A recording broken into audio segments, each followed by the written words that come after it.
there's the title of the talk. It's going to be a very quick walk through, as it were, the excavations which have taken place over several seasons. So I'll just go straight into things. And for those who don't know where it is, it's very far west of Pembrokeshire, southwest Wales, near St David's, right on the beach at White Sands Bay. And just to demonstrate just how close we are to the beach, there's an aerial shot taken in 2014 of the site.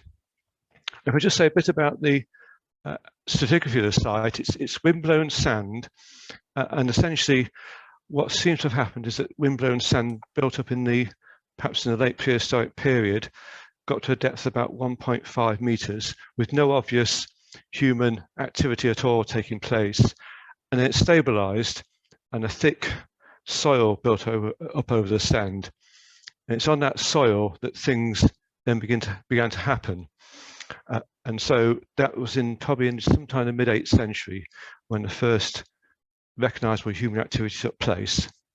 And from then on, windblown sand continued to accumulate over the site, which all the burials and other features actually in that windblown sand to a depth of about 2 meters in total. And this is the earliest recognizable feature of the site. At the moment, we think it's mid-8th century. It's a oval stone-built enclosure, about 4.5 meters across internally, with a almost centrally placed rectangular structure and a west-facing entrance facing directly onto the sea and the beach. And within that enclosure, which you can't see there in that photograph, was a quartz pebble pavement laid down, butting up against the rectangular structure. I don't know how well you can see that plan. I apologize, these plans are still very much working plans. We're just in the process of drawing them up at the moment, but that gives you an idea of that structure. We haven't got the eastern side of it, that's just off the edge of the site, but you can see the layout there, and a bit about the entrance, which was composed of an upright slab. You see there at the top left, and 3 stones, which actually steps, one on the inside, one on the outside and 2 on the inside. And interestingly, the top of that upright slab was very much worn and polished smooth by the passage of people walking or climbing over it in antiquity. And very soon after the construction of the enclosure and rectangular feature, that there's evidence of craft activity and occupation. And the craft activity, which is highlighted in those 2 red areas there, consisted of bronze working in the form of crucibles, bits of slag, and interestingly some mould fragments, which Mark Redknapp's had a look at. Unfortunately, they're not complete enough to say what exactly they were making, but they were quite small bronze objects. We've also got there quite a big assemblage of animal bone, some of it burnt, some amber working, an amber bead, and a few iron, very small iron objects as well, and also some evidence of foodstuffs in cereal grains, charred cereal grains. And that's just outside the entrance to the oval enclosure. There's also to the north more burnt material, which again had some more artifacts, no metalworking to the north of the enclosure, but some other small artifacts in that, including some glass beads. And it looks as though this activity is very short-lived. Inside the enclosure itself, there's also charred layers, but these were very much disturbed and mixed with lenses of windblown sand. So it looks so, and that seems to be built up and windblown against the eastern side of that oval enclosure, as though it's been disturbed and mixed with layers of windblown sand. Outside, where the craft working took place, there's no interleaving whatsoever, and so it could well be an activity which was limited to just a few weeks, if not days, of that life of that enclosure. And that's just a photograph showing that that area of craft work in the black deposit there being excavated in 2016. And what happened is that very quickly the wind-blown sand began to cover all these features. But just a quick run through of the rectangular structure, the central structure in that enclosure. The left-hand photograph shows the earliest recognizable feature of that structure, which I hope you can make out a roughly top of a circular pit, which was a bowl-shaped pit, very shallow, which was either constructed or dug just before the construction of the side slabs at feature, or very soon afterwards. That was then filled in with what seems to be just pure sand, and then some boulders put over it.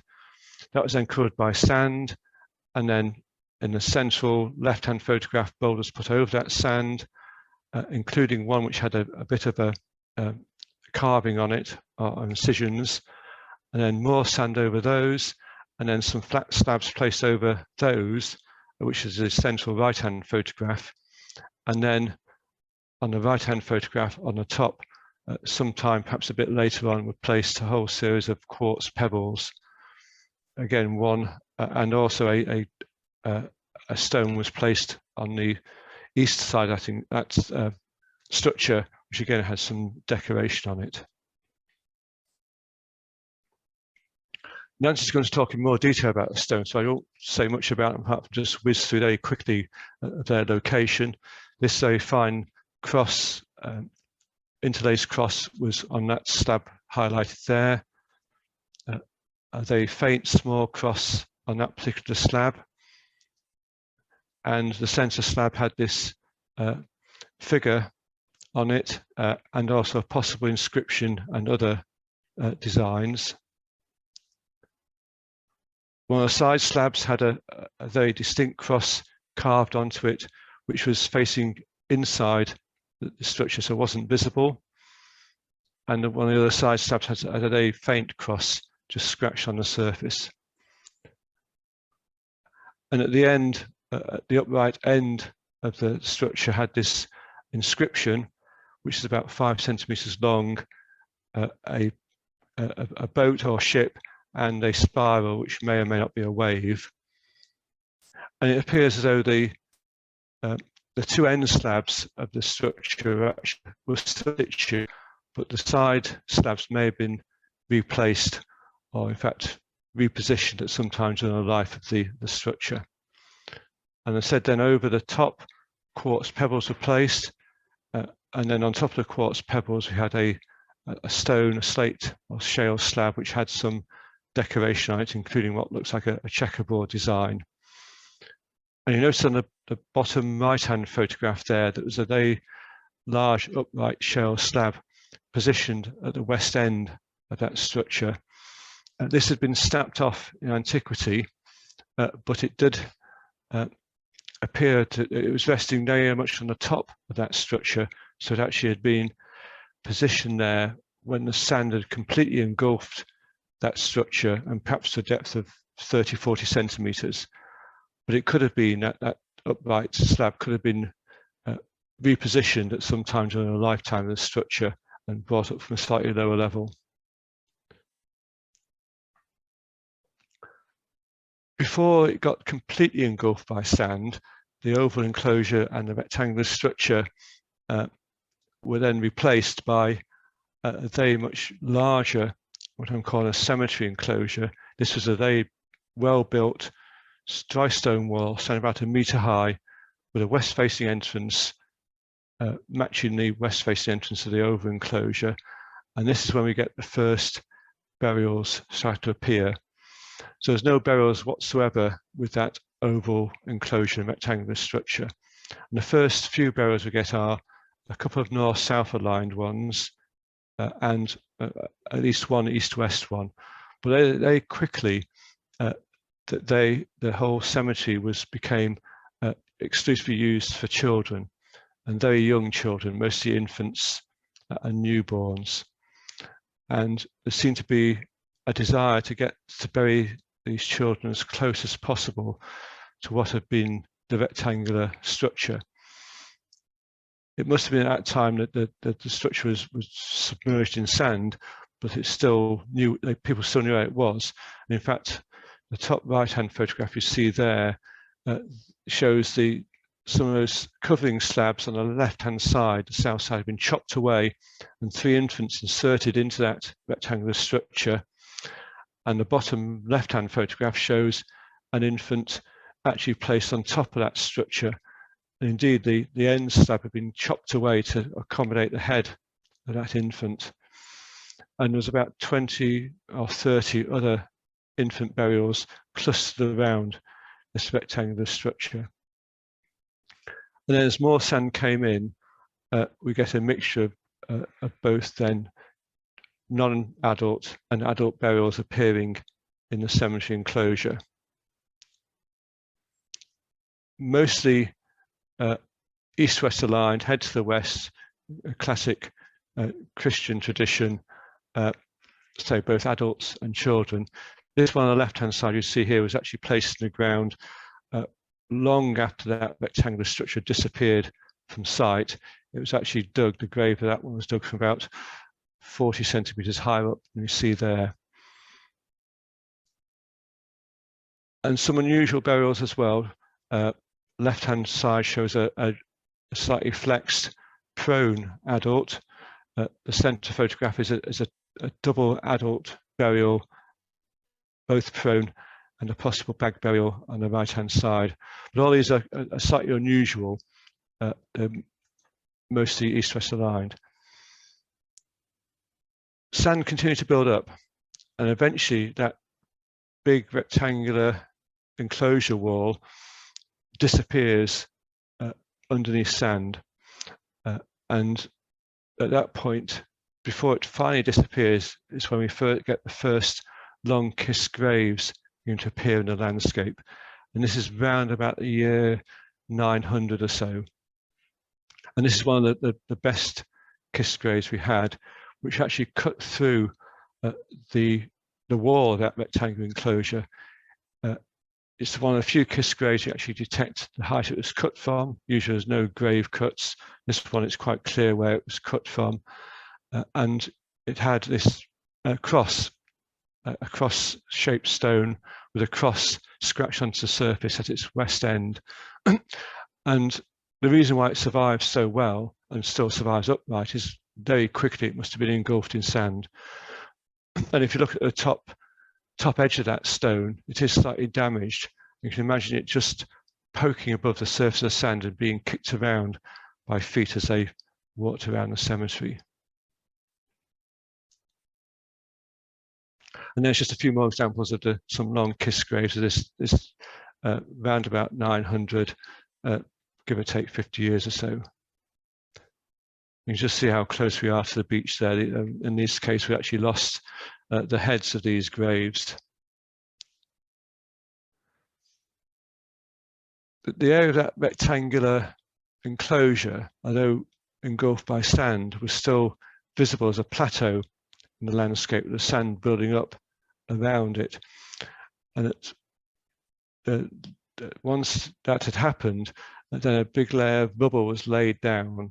Again, not sure how well you see that plan on the right-hand side, but rubble was laid down over the area where that enclosure had been positioned, and a stone-built chapel constructed. And this is what's known as St. Patrick's Chapel. And burial rites continued in the early years of the life of that chapel. But in this case, we're now back to purely child burials and quite unusual graves. This is one of the best examples here on the left-hand side, which shows this small kist with quartz pebbles placed over its surface, clearly meant to be seen, unlike some of the earlier adult kist graves, which were quite clearly buried beneath the levels of the sand. This one and similar ones like it would have stood slightly proud of the ground surface. And as well as 4 or 5 of these, we had a couple which had cockle shells and not quartz covering them. And one of the few artifacts from this later period of the cemetery was this rather fine ring-headed pin from Dublin, probably mid to late 11th century. And that had been pushed vertically into the ground in that rubble layer directly outside the west entrance of the chapel.